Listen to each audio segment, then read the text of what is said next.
এক ব্যক্তি স্ত্রী সম্পর্কে বলেছেন মায়ের মতো একটা বউ পেয়েছি। এর মাধ্যমে তিনি বোঝাতে চেয়েছেন তার স্ত্রী মায়ের মতো যত্ন আত্তি করে তার। এভাবে বললে বৈবাহিক সম্পর্কের ক্ষতি হবে কি না?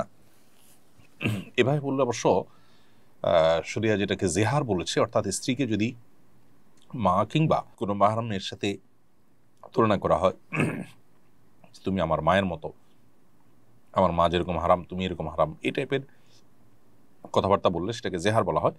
তো এই কথা প্রশ্নে যেভাবে বলেছেন এভাবে বললে এটা জেহারের আওতা পড়বে না, কিন্তু এ ধরনের কথা বলা থেকে বিরত থাকা উচিত। কারণ এটা শুনতে যেমন শ্রুতিকটু, ঠিক একইভাবে এটা জেহারের সাথে সাদৃশ্য হয় এবং ধোঁয়াশা তৈরি করে। বিধায় এ ধরনের কথা না বলে মূল বিষয়টাকে অন্য কোনোভাবে বলা যায় যে সে আমাকে অনেক বেশি যত্ন আত্তি করে,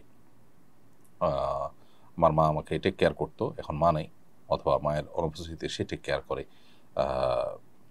করে, যত্ন আত্তি করে, সেটা আপনি বলতে পারেন। কিন্তু একেবারে মায়ের মতো বউ পেয়েছি এরকম বলাটা অনুচিত, যদিও এর কারণে বিবাহ ভাঙবে না কিংবা জেহার হবে না।